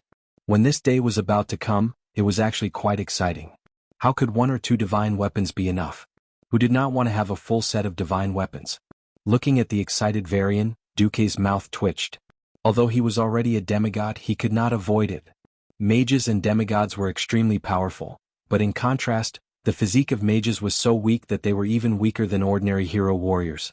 Back then, Medivh as a demigod mage had also died. As long as one did not activate a magic shield or magic armor, and remove the elemental transformation in one's body, stabbing a demigod mage to death would be a piece of cake. How could they be like the thick-skinned defense warriors, who could still jump around like pigs after being shot? Mages were a contradictory combination of extreme power and unimaginable fragility. However, William was enough to deal with Odin. Duque couldn't be bothered to play the game of allies with Odin, who was a little crazy. Time passed quickly. The allied forces formed by the Alliance and the Guardians formed a tug-of-war with the Burning Legion. The army began to work hard to prevent the assault ships and planet destroyers from entering the Alliance's encirclement. This increased the pressure on the two geosynchronous satellite fortresses on the Void battlefield. Overall, the number of demonic warships entering Azeroth had decreased in late April, but they had spread more widely. Even when Duque had sent out half of the reserve fleet that he had been holding back, to split the Alliance's starships into 36 fleets, it still felt like a mess. The demons charged at the Alliance without any regard for their lives. The Alliance had to pay a heavy price for every meter they advanced on the Broken Islands. By the middle of April, the number of Alliance soldiers dying in battle had exceeded 10,000. By the end of the month, the number had risen to 30,000. On April 22, more than 500,000 Alliance soldiers had died since the start of the war. And at this moment, Duque suddenly felt his heart palpitate. He was in the command center of Naxxramas and Duque was dreaming. There was only one being in the entire world that could make a demigod daydream and forcibly pull his soul into a dream for a short period of time, the Dragon King of the Emerald Dream, Isra. Isra's usually soft voice had a rare hint of anxiety. Duque, something's wrong. The Emerald Dream has been contaminated by an unknown force. Even Cenarius is not normal. Come and help me, you're the only one in this world who can help me. Duque shuddered. Wait, isn't the King of Nightmares Savi's dead? No, it doesn't look like Savi's. I'm very familiar with his soul and the waves of the dream. In the dream, the human form of Isra bit his lips, his face even twitching slightly in pain. Don't pull my spirit. I need to go back and confirm something. Give me 5 minutes. Okay. The next moment, the scene in front of him suddenly receded like the tide. A stream of light flashed, and Duque found himself sitting in the command seat again. Duque, what's wrong? Jaina was the most anxious. I'm fine, but something has happened to the Emerald Dream. Isra just asked me for help. Duque's words shocked the surrounding Alliance bigwigs. With doubts, Duque opened his right hand and took out a divine artifact from the space he had condensed with his own power, the Tear of Elune. Duque narrowed his eyes. Something was wrong. If this was the original history, the King of Nightmares Savi's, who should have died and been revived again and again, once again using nightmares to contaminate the Emerald Dream. Many druids were corrupted by the nightmares, and even Cenarius could not escape the corruption. Malfurion Stormrage had lost his mind because Cenarius had been corrupted by the King of Nightmares Savi's, so he went after Savi's alone. Isra was worried about Malfurion's safety and followed closely behind. However, everything was a trap set by Savi's. Savi's caught Malfurion and used the corrupted divine artifact, the Tear of Elune, to hit Isra who was rushing over. The corrupted Tear of Elune entered Isra's body and corrupted him. Then, Savi's took Malfurion away and allowed the corrupted Isra to destroy the Moon Temple. Tyrant Whisperwind, who arrived late, had a difficult choice to stop the corrupted Isra first and save Malfurion later. With the help of a group of mortal heroes, the corrupted Isra was defeated. Before he died, the moon emitted a beautiful light like a miracle and took away Isra's soul. Thus, the dragon aspect Isra had fallen. Unlike the annoying Maligos and the arrogant Nozdormu, Isra had always been a positive character. As a dragon girl, she was very popular among the players. During the Return of the Legion period, Isra's death made countless players sad. After knowing each other for so many years, Duque had saved so many people and changed the fates of so many people who were supposed to die. He had even saved Nozdormu, so of course he would not leave Isra behind. He had beaten the crap out of Savi's in advance and destroyed his soul. He had even persuaded Elune to let Isra give him the Tear of Elune. It could be said that under normal circumstances, there was no possibility of Isra being corrupted again. What the hell was going on in the Emerald Dream? What was going on? Chapter 2011. Magni. I have an important mission for you. With that, Duque handed the Tear of Elun to Magni Bronzebeard, who was glowing with a blinding diamond light. I'm going to the Emerald Dream. During this time, keep it safe for me. The Tear of Elun, one of the pillars of creation, cannot be lost. Magni stretched out his hand and took the artifact. As soon as he closed his sparkling diamond palm, everyone could see that his diamond arm had become almost transparent. The red solid artifact teardrop had actually passed through his arm and reached his heart. The big shots were dumbfounded. Magni's gaze swept across everyone. I'm sorry. I'm just a demigod of the earth. I'm not like a certain demigod of the elements and a certain goddess of the wind, who can still act like humans even after stepping into the divine realm. Everyone burst into laughter. Queen Sylvanas connected telepathically. Duque, I know. Duque, of course, knew that there must be a reason behind this anomaly. If it was just a routine attack, Duque wouldn't be afraid at all. However, this inexplicable attack was a bit of a headache. The history of Azeroth had long been riddled with holes by Duque. Some events, rather than fate, were more like the same choices that a certain leader with a fixed personality would definitely make at a fixed point in time. However, many events had already become untraceable. For example, Onyxia should have been dead long ago. She would at most turn into a zombie once before completely disappearing from the stage of history. Who knew that she would still be fighting in the void battlefield with the title of a dragon aspect? Another example would be William. At this point in time, William should be dead as well. However, with Duque's command, William had directly escaped death at the Shattered Beach. He was still the core and soul of the Alliance. Logically speaking, there shouldn't be a card like King of Nightmares, Savi's. This was different from Enzos's previous strategy. It was equivalent to a direct attack now. If it was in the game, Emerald Nightmare would only be a transitional dungeon. Those who needed to beat people up and those who needed to push the boss pushed the boss. Apart from countless players cursing the glass scum for killing our beautiful Isra, the Jade Nightmare was no different from other group dungeons. The Azeroth in the real world had a completely different significance to the Emerald Dream. The Emerald Dream was originally the blueprint of the Azeroth created by the Titans, but now, under the stimulation of the mysterious power of the unknown origin, the spreading corruption was now gushing out. If it could not be stopped at its source, the entire Azeroth would be surrounded by it. Duque knew very well what would happen if the Emerald Dream turned into an Emerald Nightmare. When the nightmare expanded infinitely, all the mortals in Azeroth would be trapped by it. They would pass out on the floor and have nightmares. What would happen if the Burning Legion's invasion was like a raging fire, and all the Alliance soldiers of the Resistance Legion fell asleep from nightmares at the same time? Team wipe. Big Brother. Needless to say, only by defeating the one who was the source of the corruption in the Emerald Dream would they be able to see the pure Emerald Dream again. If the other Alliance powerhouses went, they would have to work twice as hard for half the results. Their background meant that they had limited knowledge. When it came to knowledge, no one could compare to a transmigrator from the Great Celestial Empire. Duke had arranged the work on the front line. After handing over most of the task of remotely controlling the Void Fortress above the atmosphere to Khadgar and the other elemental emissaries, he directly lay down in his bedroom in Naxxramas's commander's mansion. He ordered his handmaidens Vanessa and Solarian, "I'll probably have nightmares and scream. As long as I don't wantonly attack the surrounding Alliance leaders, don't worry even if I tear down the commander's mansion." Vanessa was a little troubled. "Then when I sleep, don't let anything near me, not even my wives. Because in terms of power, the spirit can actually be unified with the material. When the spirit is completely materialized, the enemy can also become someone by my side." With her voice and smile, Duque emphasized, even though he thought that he might be thinking too much. It was better to be safe than sorry. Ever since he had transmigrated, he had persevered for so many years and he was just one step away. No matter what, he could not fail at this time of the army's return. Duque arranged everything, laid down comfortably and called out softly, "Isra." Almost in the next moment he felt as if his spirit had encountered a black hole, and a great suction force came from the illusion, about to pull his soul out of his divine body. Of course, if Duque wanted to resist, the other party would definitely not succeed. A demigod against a demigod would at most be a distraction. After verifying that it was Isra himself and that he was not corroded, Duque let go of his spirit, allowing Isra to pull his soul.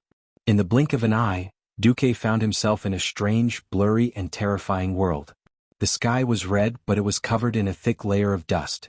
Countless buildings in the distance, as well as the huge land below, were lifted into the air by huge vines. Once upon a time, the Emerald Dream was a vibrant green. Even though there were all kinds of unreal illusions, it was always filled with a beautiful feeling. It was as if as long as he closed his eyes, he could sit in all kinds of beautiful dreams and soar in an absolutely perfect world. Now all that came to his nose was a rotten smell, like a piece of fat pork that was bought and thrown in a corner for a week, emitting the kind of rotten smell that cockroaches and mice loved. Ugh. It was just a feeling, but Duque felt like retching.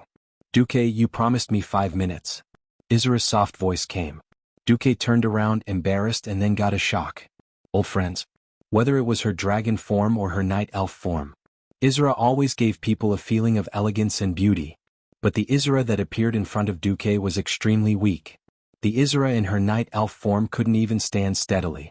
Half of her body was leaning on a withered blood-red vine. Night elves always dressed boldly. Most female elves liked to not wear armor between their breastplate and belt, because it made it lighter and allowed their skin to feel the power of the moon goddess. But the Izura at this moment, the right side of her exposed waist was like a tattoo of the worst kind. It was like using the worst heavy metal paint to pierce into the dermis, leaving a color of corrosion on it. Damn, why didn't you call me earlier? I did. I thought of you the moment I got hit. This is, about 8 minutes in the real world. Izura smiled bitterly. But that smile was uglier than crying. Chapter 2012. It would be a lie to say that Duque's heart did not ache when he said that Izura was seriously injured. His facial muscles twitched as he looked at Izura, half of her body in a corroded state. Duque said, "How did it corrode you?" "Close the tunnel." "No way." Izura panicked. "My soul has already completely fused with the Emerald Dream. The corrosion of the Emerald Dream is equivalent to the corrosion of my soul. We must first find the source of the corrosion and destroy it." She was interrupted by Duque. "Don't lie to yourself. At this rate, you will be corroded before we find and destroy the source of the corrosion. Do you want to be the third dragon aspect to be destroyed because of the corruption?" Duque said. "My duty? The Titan gave you the duty to protect the Emerald Dream. In other words, as long as the Emerald Dream is fine, it doesn't matter whether you will be corrupted or not. Am I right?" After knowing them for so long, Duque had figured out the personalities of these dragon aspects. With that, Izura was immediately speechless. "Stupid woman. Immediately disconnect your soul from the Emerald Dream. If not, I don't know if the Emerald Dream can be saved, but you definitely can't." But, Izura felt wronged. Her brothers and sisters were still fighting in their own fields. Alexstrasza was busy presiding over the void battlefield. Nozdormu was using the little divine power of space and time to resist the invasion of the Burning Legion from other timelines. Letting go Dan come over was already a dereliction of duty. Nozdormu would definitely not allow more demons to come from other timelines. In the end, the one who could help was an outsider like Duque. While Izura was hesitating, the corrosion continued to spread. In the time it took to talk, it was no longer just at her waist. It seemed to be spreading up to her ribs and chest. "Stupid. Don't you understand? You're not a dragon aspect that you were born with. You're just a native dragon that has gained sentience. The Titan caught you to work. As long as you haven't abandoned your duty." As Duque spoke, he actually pressed his hand on Izura's rotten abdomen. Not because her body was touched, but because she was shocked to find that Duque was trying to seize control of the Emerald Dream. Izura suddenly understood everything. "Duque, what are you doing?" Izura screamed, and in his panic even tears came out of the corners of his eyes. "No, you can't do that. I know you mean well, but if you really want to corrupt and degenerate, I alone am enough. Azeroth should not have lost 2 demigods of the righteous side in one day." Izura's words stunned Duque. This is really kind-hearted. However, this also strengthened Duque's confidence in saving her. "Enough." Duque roared like an enraged lion. "Didn't you find me because you knew that I could save you in the Emerald Dream? I'm coming. I also have a way. Do as I say so that we don't have to corrupt and can survive. You stupid woman, since you chose to believe me, then believe me to the end." He scolded Izura so fiercely that she lost her mind. "Where's the password? I'm asking for the password to turn off the connection." In that moment of distraction, Duque had already invaded her spiritual world and shouted. Subconsciously, Izura replied in dragon language. Then a second later, this strange and blurry nightmare world let out an extremely unpleasant hissing sound. It was impossible to describe what kind of creature this was. It only felt like some kind of carnivorous, ferocious creature that failed at the last moment when its prey was about to be caught. Oh. Both of them collapsed on the ground and looked at each other, a little dazed. Cutting off the connection with the dream and losing control of the entire giant dream space, they avoided the rapid expansion of the corrosion, but the already corroded areas still did not lessen. The stain on Izura's abdomen was still spreading at a relatively fast speed. "Duke, your hand." Izura screamed in shock, because she saw that Duke's right hand was also tainted by the colorful soul-corroding poison, just like her abdomen. It was indeed a small piece of corrosion. Izura subconsciously believed that she had caused Duke to be hopeless. "Duke, I'm sorry. I'm sorry. I'm sorry. Even you were infected.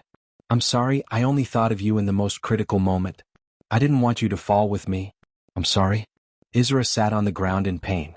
At this moment, how she wished that the pain in her body could surpass the guilt in her heart. If she died, it was enough for her, and she even harmed others. She cried out loud, which was rare. She did not expect the Emerald Dragon King, who had lived for at least 25,000 years, to have such a fragile side. Duke gently lifted Izura's sharp chin and wiped away the tears at the corner of her eyes.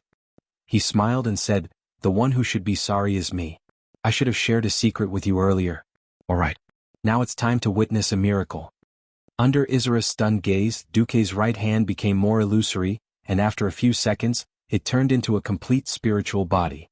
Then Duke slowly reached his right hand into Izura's abdomen as if pulling a piece of gauze, only to see large patches of spiritual corrosion being pulled by Duke, from Izura's abdomen to Duke's hand.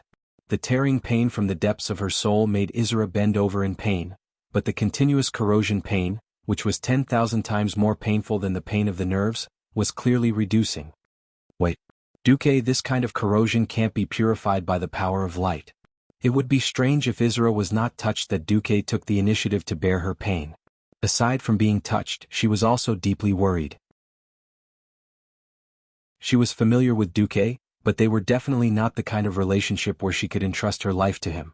An ally doing this for her made Izura's heart, which had been sealed for a long time, feel a little strange. How long had it been? Maybe 10 seconds or a few hours or a few days. In this strange world that had lost the concept of time and had become an emerald nightmare, Izura could not figure it out at all. She only knew that her heart was placed on the great man in front of her, who had become a god as a mortal. Duke did try to purify it, but he soon gave up. Izura quickly realized what was different about Duke. His soul arm was not like an arm, but more like the detachable arm of a doll that human children often played with. Without surgery or magic, Duke simply twisted a small part of the skin on his arm that was still intact. Then, a large part of his soul arm was removed just like that. Chapter 2013. It was thrown to the side like trash. In midair, Duke raised his left hand and chanted, "Destroy." A huge fireball that looked like a pyroblast appeared out of thin air and burned the entire rotten soul arm into ashes. This. Izura was dumbfounded. She was completely dumbfounded.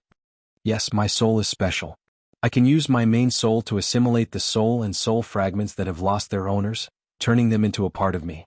As for cutting souls, I learned it from the Burning Legion when I was undercover. I think you won't blame me." Duke's smile was light, but his confidence gave Izura a different feeling. "I won't." Halfway through her sentence, Izura, who was about to stand up, felt her legs turn to jelly. She fell into Duke's arms. "I'm sorry, my legs are jelly." Izura realized that this was the day she had apologized the most in all her years of life. She was extremely weak. Other than Duke, who could increase or decrease souls at will, any normal being would be greatly weakened if their soul was damaged. "Take a break." Duke patted Izura's back lightly. He suddenly empathized with her. If his power dropped and he became the useless transmigrator who had just arrived at the Elven Forest, he probably wouldn't be able to accept it either. Strength, glory, status, and power. Once you had these things, you would never want to lose them. Unfortunately, a boat sailing against the current would either advance or retreat. Duke had no way out. Izura shook her head resolutely. Feeling the stubbornness in Izura's eyes, Duke didn't try to persuade her anymore. He smiled calmly. "Follow me. If you're really afraid of getting lost, then pull my sleeve. I promise you I'll return you a pure emerald dream." She didn't know where Duke's confidence came from. She was clearly the supreme ruler of this dream world, but Izura realized that at this moment she actually trusted Duke more than she trusted herself. Was it Duke's miraculous feats that made all the forces of justice feel that Duke was omnipotent? Or was it that Duke's strength had long since surpassed the imagination of all existences? Perhaps this was the trust that came with actual achievements. Izura followed behind Duque quietly like an obedient wife, one hand holding onto the tail of Duque's robe. Wait, this plot isn't right. Why did it feel like he was on a kindergarten bus? Duque grimaced and stammered, actually, I don't need to cast spells to launch my strongest attack. Oh. Izura seemed to be in a daze. She had been tugging at the corner of her robe, probably because she was afraid that it would affect Duque. But, now you're holding my arm like you're distributing dog food on the street with your boyfriend, and your movements are so precise. What's the meaning of this? What? This isn't suitable? Izura's strength was greatly reduced, so she didn't need to close her eyes to suppress her power. At this moment she blinked her large, cute eyes. That innocent look made Duque's face bleed. No, it's just, sorry, I actually don't have much interaction with humans. I spend most of my time in the Emerald Dream. The people I knew before were all druids. They were too respectful to me and I didn't know what expression to use to face them. I couldn't even talk to them. Duque was speechless. Was Izura an otaku? The human I talk to the most is you. I've seen you talk to other women like this. Duque rolled his eyes. They're all my wives. Partners? Partners in the dragon race are very loose. I don't really understand you humans. Izura said this, but she couldn't help hugging Izura tightly. Feeling the elasticity of Dragon's Peak, Duque really didn't know what expression to use to face Izura. She was a dragon. She was a dragon. She was... This self-hypnosis was completely useless, especially after Duque had slapped Onyxia. He didn't think it was a problem at all. He suddenly wanted to die. Completely despairing, Duque decided to temporarily cut off the sensation on his left arm. For an elemental demigod with an elemental body, this was a small matter. Phew, letting out a long breath, Duque calmed down. Izura was surprised to find that the scenery around him was changing at a high speed. You know how the power of the Emerald Dream works? Just a little. Duque's humility seemed more like pretentious in the eyes of the dragoness. The scenery in front of him quickly dissolved. The dark red scene that was originally like a monster baring its fangs and brandishing its claws, no matter if it was the giant walls, the withered trees, or the layers of black ground that looked like solidified magma, all of them were like candles being roasted by fire, disintegrating in front of Duque with a scream. A ball of black ink suddenly came out of nowhere. Even though Duque had activated his ice shield, this mysterious evil substance easily passed through Duque's defense and poured onto Duque's body. Sizzle, sizzle, sizzle. It was like the smell of burnt meat. Miraculously, Duque didn't seem to notice it at all. One of the puddles of black water had already melted half of Duque's face. Half of his skin was gone, revealing his terrifying teeth and muscles that were constantly melting. Even though he knew that this was also a part of the Emerald Nightmare, Izura still frowned. Who knew that in the next second, a green light suddenly flashed. Izura was very sure that in the black curtain covering Duque's face, a large number of green bean-sized numbers poured down from top to bottom. 0 and 1. In the blink of an eye, the damage on Duque's face had healed without any damage. Not even a scar was left. How did you do it? Izura was shocked. It's nothing. I just understood the principles of the Emerald Dream from another angle. Usually, the world we know is a purely physical world with a physical shape. But the line between the physical and the spiritual in the world of Azeroth is not as clear as mortals think. Yes. Izura nodded. The Emerald Dream is the blueprint that the Titans left for the Azeroth. It is also a special space that can perfectly merge the spiritual and the physical, allowing the spiritual to materialize in the form of a physical object at any time. As long as we know this, it will be easy. As he spoke, Duque waved his hand. An exaggerated light shield the size of a football field enveloped him and Izura. Whether it was the storm outside, the volcanic eruption, or the destruction of the stars, it did not affect the world inside the light shield at all.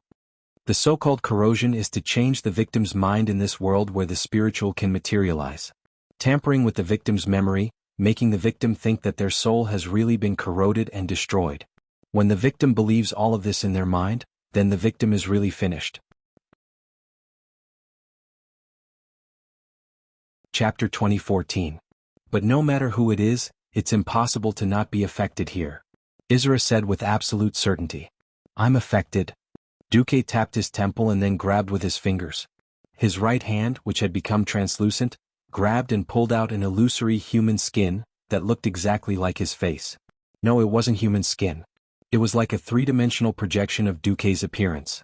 For a moment, Isra thought that Duque was playing with a magic mirror. She immediately confirmed that it was also a spiritual fragment with soul material. I've made my spiritual sea into a layered spherical defense system. Every time a layer is contaminated by the Jade Nightmare, I'll abandon this layer of spiritual shield. Isra froze on the spot and then said, "But you'll still be damaged." "Yes. As long as I stay here, I'll be constantly attacked by the entire nightmare world. So I'm trying to find the fulcrum of this world, or rather, replace the attacker behind the scenes as the core of the source of corrosion." "You can find it?" Isra was surprised. "It's not that I can, but I've already found it. Come." Duque turned to the left and Isra hurriedly followed. Duque slowly stepped on the somewhat illusory scarlet ground, but the scenery in front of him changed 10 times in a second. Duque's left hand pressed lightly into the void, and one huge landscape after another melted like wax in front of the man and dragon, disappearing into the void. The scene changed.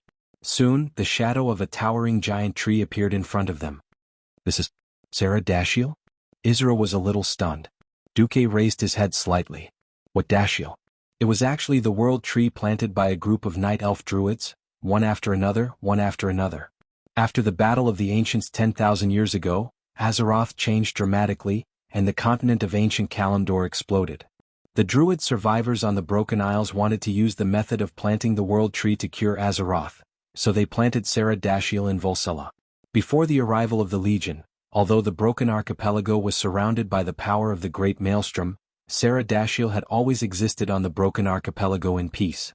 The Alliance had yet to conquer Sir Lama, let alone Sarah Dashiell, who was in the Black Heart Forest in the northwest corner of the Broken Islands.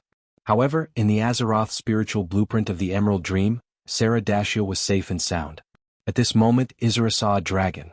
Her face turned pale and she mumbled in a dreamy voice, "Nissandra." Duque was also sighing. Nissandra used to be the protector of the world tree, Sharadasil, in the Emerald Dream. As a member of the Green Dragon Army, when this mysterious corruption nightmare engulfed Sarah Dashiell in the dream, this sleeping guardian was also corroded and engulfed. The current Nissandra was just an afterimage of the past. She was trapped in the plague and was ready to devour any fool who dared to enter her lair. Roar, it was a furious roar. The shadow of the green dragon could no longer be seen on this giant dragon. The once beautiful green scales had now turned into a deathly pale gray substance. It looked like it could be weathered at any moment and then collapse on the spot. Isra pursed her lips. This made her feel very uncomfortable because this nightmare dragon reminded her of herself as an ancestor dragon. Nissandra felt the presence of a threat. She spat out dirty saliva as soon as she appeared. Although she wanted to define it as dragon breath, it was too disgusting. The green, sticky liquid was mixed with a large number of large and small insect limbs. It smelled worse than the rancid water that pigs ate. This was also a type of corrosive spit. Duque reached out his hand and a translucent purple-blue arcane wall immediately appeared above their heads. He pointed his finger forward and a hand of magic the size of a tank appeared out of thin air. With a push, the arcane wall immediately moved forward. The swooping rotting breath was like a baseball that was hit back in the air. There was a clatter in the air and it bounced back at an even faster speed. Nissandra had no time to dodge and was directly hit by her own rotting breath. This made her, who no longer had much rationality left, a little dazed. As a standing beginner boss, Nissandra's special skills were really nothing special. If it was a country bumpkin at the time of the Burning Crusade, perhaps her rotting breath would cause enough confusion for a mortal hero. But that was all. Duque, don't torture her. Let her rest in peace, even if this is already her afterimage. Isra pleaded. Okay. Duque raised his finger and more arcane walls appeared around Nissandra. This was to prevent her from spitting out and launching corrosive attacks. Roar! Nissandra bared her fangs and claws, trying to use the rhinoceros-like horn on her dragon head to break through the arcane walls. Unfortunately, Duque turned his wrist and immediately an arcane rope of light that was at least 3 people wide appeared around her. It wrapped around her 2 hind legs in an instant. Bang! Accompanied by a loud noise, she fell to the ground awkwardly. She let out a bestial scream. At this time, countless green beetles the size of 3-wheeled motorcycles began to crawl out from the ground in all directions. They let out rustling sounds and surged towards Duque and Isra like a tidal wave. Duque snapped his fingers. An ice storm immediately rose. There was a series of continuous ping-ping-pang-pang sounds similar to glass shattering. Looking diagonally above their heads, they saw countless snow-white chunks of ice being flung away. Hundreds and thousands of large beetles were instantly turned into ice sculptures.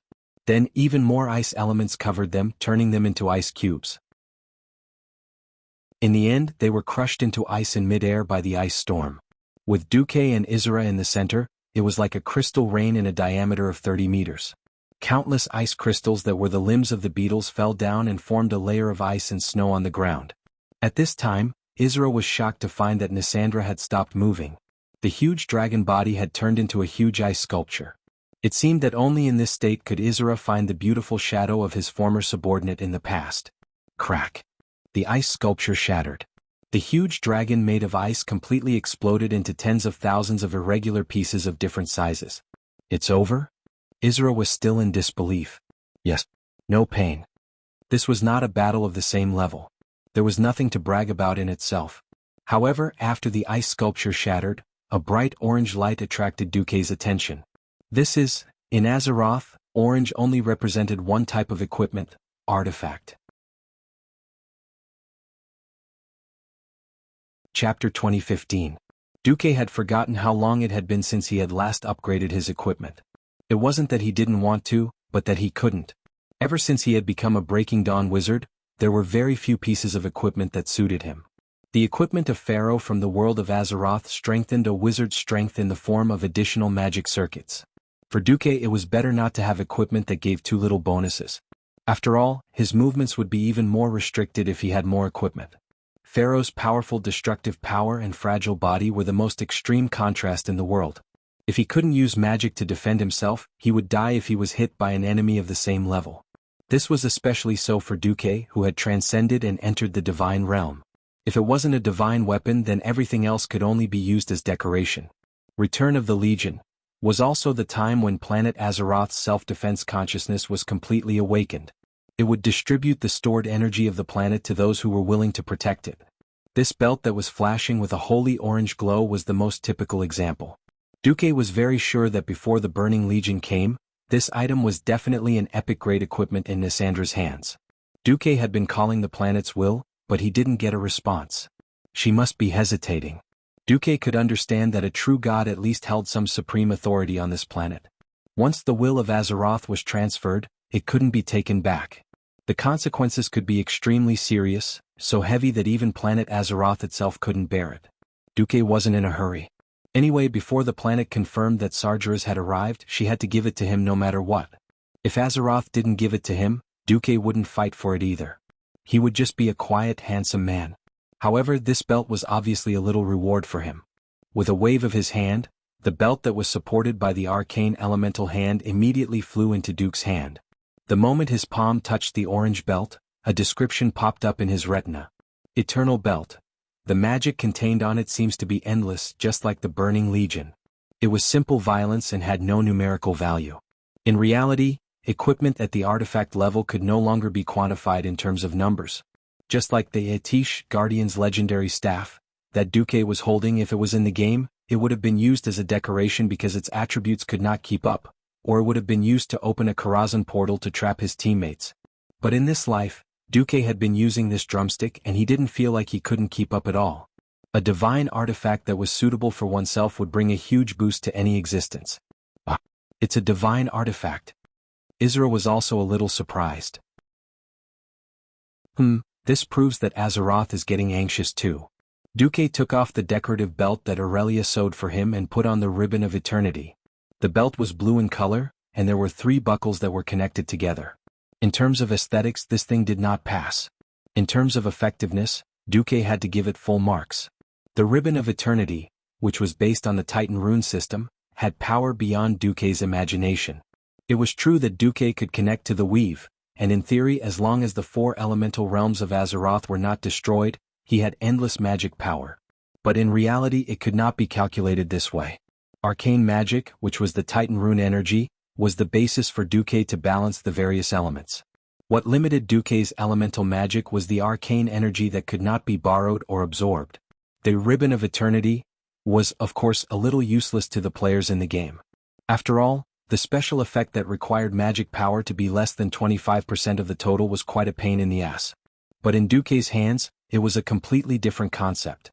With the Ribbon of Eternity, Duque could directly control the total magic power of his demigod body by as much as 11%, which was quite a shocking number. This was not the limit. I'll charge it when I get out. As a peak demigod, Pharaoh did not need to slowly accumulate energy for something as simple as charging a divine weapon. If he was not in the Emerald Nightmare, Duque could fill this divine weapon to the brim and reach its maximum power in one go. Ha ha ha ha. Duque was in a good mood. He had not felt this way in a long time. Speaking of character, many African players in the game had not gotten what they wanted, even after countless versions. For example, those unlucky people who could not get the undead horse no matter what. Another example was an African warrior called Recruit, who had half of the skull of imprisonment of the Windchaser and could not get it even after many years. Killing a random Nissandra and getting a divine weapon to pick up was really awesome. Beside himself, Duque subconsciously hugged the slender waist of the woman beside him and kissed her on the face. Oh wait, something was wrong. Looking at the pair of huge dragon horns and green hair, as well as the cute face that tilted her head, Duque realized that he had kissed the wrong person. Sorry, Isra. I was so happy that I got carried away. Duke stammered, which was rare for him. It's okay. This is human etiquette to show friendliness. I saw Kalia and Elugia kissing each other's cheeks when they met, Isra said seriously. Duque was really shocked. Good. I managed to hide it. I just kissed her like I was in the harem. I swear to God, I don't have any special feelings for Miss Isra. Yeah. Next, let's continue to look for the source of the corrosion. Yeah. I'll listen to you. Amazing. Isra did not know if it was because Duque had killed a corrosive dragon's shadow with a slap that gave Isra a lot of confidence. Although her subordinate had died, she was still a little unhappy, but at least she had adjusted herself. The duty that was rooted in the heart of the dragon aspects was an iron law that could not be broken. Perhaps Isra would be sad, but in her heart, protecting the Emerald Dream was still her top priority. Duque waved his hand, and the surrounding scenery melted again. The scarlet scenery melted under a pair of huge flaming palms that appeared out of thin air. If it was a normal person who entered the Emerald Dream, they would have long been dizzy from the thick smell of corrosion. If they were not careful, even their minds would be easily corrupted, and then they would type GG amidst the laughter. Duque was different. The system had given him unparalleled analytical abilities. As long as he simply looked for the most turbid and dense area of dark energy, and then found the difference between the levels of corrosion and the turbulence, it would be easy to go against the flow and find the source of the corrosion. He gently pushed to the left and swung to the right. As if a new world had been opened, the next boss appeared in front of Duque and Isra. This is... Isra frowned. Ignis, the Heart of Corrosion. Chapter 2016. The Heart of Corrosion. Ignos was a huge eyeball. His huge body could fit a frigate inside, and his ominous scarlet eyes would make an ordinary hero tremble in fear when they looked at him. As for Duque, I've even destroyed Thun. Who do you think you are? Just as Duque was about to make his move, the nightmare barrier on the left was suddenly pierced through. A huge spider-like monster charged into the battlefield. It looked very similar to the Mother Ashen spider that Duque had killed in the Land of Fire. It also had 6 legs and 2 huge front pincers. Its entire body was dark black, but the rest of its body glowed with a fiery red light. Duque knew that it was the other boss, Alarise, that could switch between spider and rock forms. Even Isra became alert after encountering 2 bosses at once, much less Duque. Duque, something's not right. No, it's just a normal reaction. The enemy isn't stupid. They won't line up and wait for me to kill them. Since they can't hide, they'll definitely choose to group up and see if they can kill me. This was like a minor character shouting, "He's only one person," and trying to win with numbers was a sign of cowardice. Duque pursed his lips, but his expression was still calm, as if he was brushing off a speck of dust from his sleeves. There's no difference. I'll kill one and I'll kill 2. Just as Duque was showing off, the space fluctuated violently again. This time, cracks appeared on the right side of the airdrop barrier. Crack, crack. It was a continuous explosion that sounded like glass shattering. Isra's green eyes suddenly narrowed, and a deep sadness appeared on his face. It was another familiar presence. Isendra, Amalise, Laythorn, and Taylor. Isendra, who had once been Isra's most loyal guardian, had changed beyond recognition. She had been corrupted by darkness and nightmares. If she was allowed to leave the Emerald Nightmare, it would only spread panic and chaos on the Azeroth continent. Her previous healing abilities were replaced by dark magic. She could release smoke like lightning waves and summon demon druids. Isolde and her companions had the ability to hypnotize their enemies into their worst nightmares. Duque sighed. As a transmigrator, he had done his best. Many Fallen or Fallen Alliance experts in history had their fates unknowingly changed by him, obtaining salvation and a new life. There would always be some unlucky fellows who could avoid it once, but they couldn't avoid it forever. That was what happened to Isendra and the other three. As the 4 emerald dragons that were supposed to have fallen during the Molten Core era, because of Duque's reminder, Isra discovered their tendency to fall in advance and forcefully straightened them out. It was a pity that the Green Dragon Army's power bonus in the Emerald Dream had become a poison that accelerated their corruption. They were used to absorbing energy from the Emerald Dream, and when the Emerald Dream was contaminated, they were also corrupted into nightmare dragons. If Duque hadn't interfered, Isra would probably be the same. Seeing her subordinates and companions that had accompanied her for more than 25,000 years degenerate into hideous forms, Isra was heartbroken. She didn't want Duque to see her sad look, so she lowered her head, her chin almost touching her chest. Duque. Yes. Give them relief. Okay. Just like when a paladin fell into a death knight, his power was definitely stronger than that of an ordinary expert. Once an ancient dragon that guarded the Emerald Dream was corrupted, the danger it posed would increase exponentially. Duque scanned his surroundings. When he combined his spiritual sense with the system scanning, he was a little surprised to find that the fallen bear god Ushik, who was supposed to be a member of the Emerald Nightmare Dungeon, was not here. After thinking about it for a while, he felt relieved. The original Bear Monster brothers had their souls freed by mortal heroes under the decaying world tree. But that relief was only temporary. The place where their souls returned to was the Emerald Dream, where demigod souls could be stored. Thus, in history, when the Emerald Dream became a nightmare, the poor bear demon demigod also fell. In this life, Ashik and Ushik were working under Duque. Even their soul source had been transferred into the weave, allowing the 2 brothers to escape a calamity. In addition, the King of Nightmares, Savis, was already done for. If there were no accidents, the Emerald Nightmare should be the only boss left. Is everyone here? If so, then let's end this. Duque snapped his fingers. For some reason he just wanted to snap his fingers. Perhaps this represented acting cool. In reality, there was a deeper reason here. This was the Emerald Dream, a place where one could visualize things when one's spiritual force was used to the extreme. From the start, using some element to forcefully break into this space to destroy the enemy was not wrong, but it was definitely a thankless effort. Isra was indescribably shocked. She never thought that an outsider like Duque, after asking her how to use the Emerald Dream for a while, would actually master the trick of this special space in such a short time. Zzz's a strange sound. A thick beam of golden light burst out from the ground, piercing through the heavens and penetrating the earth. As a witness at the center of the beam of light, Isra had no words to describe the terror of this attack.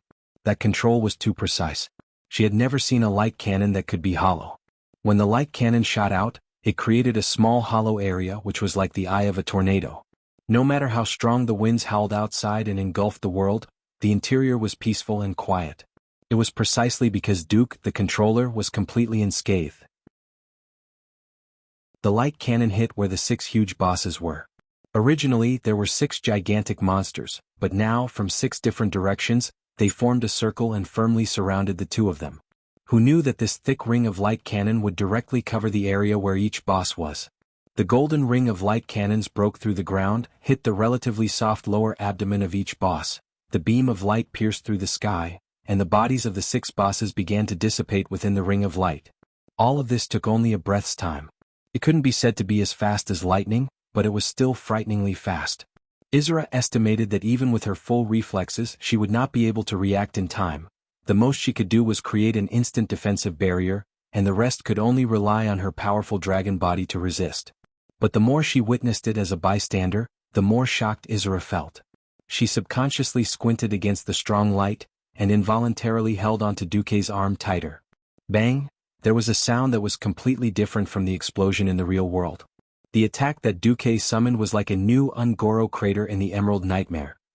You're tuning in to the Han Lee's Wuxia Chronicles YouTube channel.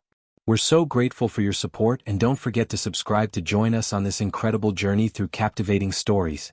Your generosity through donations truly makes a world of difference.